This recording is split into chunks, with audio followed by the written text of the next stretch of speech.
Quick बर्बाद होने के 9 तरीके कह लें, और तरीके तो सही वर्ड नहीं होगा, वजूहात कह लें, अदर देन हादसात या जराइम या बड़े गुनाह।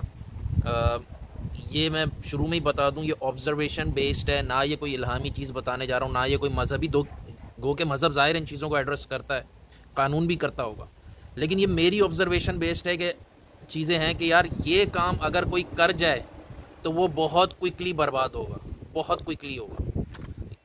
चलते हैं नंबर 1, वो ये कि ऐसी औरत से जो कि किसी के निकाह में हो, उसके साथ चाहे चक्कर चला के चाहे ज़बरदस्ती कोई ज़्यादती करना, ये आपको बर्बाद कर देगा। ये काम आपने किया तो कुछ अरसे में आप बेहतर यही अपना जनाजा खुद ही पढ़वा लो ताकि ज़्यादा लोग शिरकत कर सकें, आप बर्बाद हो जाओगे। नंबर 2, बाप पे हाथ उठा लेना, या माँ बाप कर लोगे, माँ बाप पे हाथ उठा देना, ये अगर किसी ने किया, टाटा बाय बाय, फिनिश, ख़त्म शुद्ध। नंबर 3, जुआ। और जुआ में बाज़ औक़ात ऐसे होते हैं कि इन्वेस्टमेंट्स भी, जो इन्वेस्टमेंट्स आप जुआ के चक्कर में कर रहे होते हो ना, जुआ किसी का ना हुआ गया वो, ठीक है, उसको भी चाहिए कि यार अपने गुर्दे के रेट पता करवा ले, अनकरीब बेचना पड़ेगा, ज़्यादा टाइम नहीं लगेगा। नंबर 4, मुक़द्दस मकामात या सहीफ़ों की, किताबों की बेहुरमती, ये अगर आपने की और जानबूझ के की तो आपको चाहिए खुद ही कब्र में लेट के अपने ऊपर मट्टी डाल लो, आसान है, वरना जो आपके साथ होने वाली है फिर वो बहुत बुरी होने वाली है। नंबर 5, पिसे हुए तबके से बद्दुआ लेना। अब वो पिसे हुए तबके क्या हैं? मिसाल के तौर पे ख्वाजा सरा, यतीम, बेवा, इवन माशूका।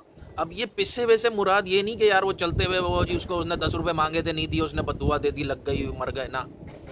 यानी कि इन लोगों को तंग करना, इनको तकलीफ़ पहुंचाना, इनको दुख देना, ये पिसे हुए तबकों के यतीमों का माल खा लेना, इस तरह की हरकतें जिससे उन्हें तकलीफ़ हो, अगर ये आप करोगे ख़त्म शुद्ध, आप ख़त्म शुद्ध हो गए, आप अपनी आंखों से अपनी बर्बादी देख के ही मरोगे, उससे पहले मुश्किल है। नंबर 6, झूठी गवाही और तोहमत। इसे बहुत लाइट लिया हुआ है हम लोगों ने। पाकिस्तान की अदालतों में आप गए, झूठी गवाही, तोहमतें लगा दो किसी पे कुछ भी, और जब से सोशल मीडिया और ये नई आवाम आई है तो बस किसी पे कुछ भी लगा दो, चोरी चमारी, कत्ल, गारतगिरी, कुछ भी, और अदालत में जाके झूठी गवाहियाँ दे के बाहर आके सैलानी के बकरे ज़िबा कर लो, ऐसे बच नहीं पाओगे, ठीक है। और ये झूठी गवाही और तोहमत ऐसी ख़ास कर कि जिसके नतीजे में कोई बड़ा इवेंट हो जाए, किसी के साथ कोई कैद हो जाए, कोई सज़ा भुगत जाए, कोई उसके चक्कर में कोई उसको डैमेज हो जाए, उसकी इज़्ज़त बर्बाद हो जाए, उसको माली बहुत बड़ा नुकसान हो जाए, तलाक हो जाए, उसकी ज़मीन छिन जाए, तो ऐसी तोहमतें और झूठी गवाहियाँ आपको लेके डूबेंगी। और ये कैसे डूबेंगी, या आप यूँ समझ लो कि आपका जो कमोड है वो कढ़ाई है और उसके अंदर जो पानी होता है वो तेल है, अब आप उस पर बैठोगे, मतलब ऐसी तकलीफ़ आने वाली है आपको। नंबर 7, ये जो अल्लाह लोकी कहते हैं ना, ये नहीं कि वो मतलब कि वाकई कोई तस्बीह लेके बुजुर्ग बैठे, मतलब अल्लाह लोकी मतलब आम बेचारे मासूम लोग, उनसे पंगे लेना, और ख़ास कर ऐसे लोग जो कि मतलब अब प्रॉपर आप कह लो कि अल्लाह वाले ही कह लो, कि उनको जलील करने की कोशिश करना, तो ये आप करोगे तो आप बहुत जल्द बांग्लादेश के सदर बन जाओगे। नंबर 8, जादू टोने कराना। तो अगर आप जादू टोना के चक्कर में पड़ गए हो तो बस start counting your days. Number 9, किसी को अबेंडन कर देना, ठीक है, जो कि आप पे एक तरह से डिपेंडेंट हो गया हो इमोशनली, फिज़िकली या किसी वजह से। मिसाल के तौर पे माजूर बच्चा या कोई बूढ़े अफराद।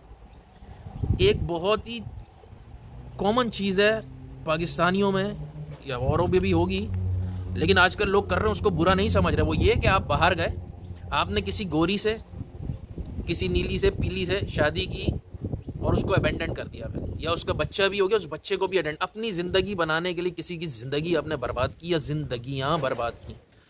ये आप किसी को अबेंडन करोगे, आपका कबाड़ा हो जाएगा। इवन ये कि छुपी हुई बेगम भी लोगों ने, दूसरी बेगम छुपी भी रखी है, ना उसका कोई ख्याल कर रहे हैं, ना उसका कुछ भी नहीं है, उसके राइट भी नहीं है, कुछ भी नहीं है, बस चल भाई। तो ये आप करोगे, आप बिल्कुल फकीटे हो जाओगे, आपकी देखो हालत क्या होगी कुछ अरसे में।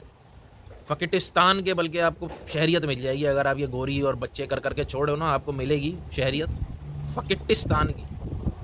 तो ये 9 चीज़ें थी। अगेन मैं रिपीट कर रहा हूँ कि यार ये ऑब्जर्वेशन बेस्ड है, और अल्लाह ना करे कोई किसी से ये चीज़ें इनमें से कुछ हुई हैं तो ज़ाहिर है अगर आप किसी मज़हब के मानने वाले हो, माफ़ी तलाफ़ी तो अलग, लेकिन तलाफ़ी उन लोगों से करो जिनके साथ आपने ज़्यादती की। अगर किसी का माल खाया था, कुछ किया था, जो भी था, तो या किसी को अबेंडन किया था, तो आप उसको जितना कंपनसेट कर सकते हो वो करने की कोशिश करो, अदरवाइज़ आपके साथ बहुत बुरी होने वाली है। अल्लाह हम सबको बचाए। अल्लाह हाफ़िज़।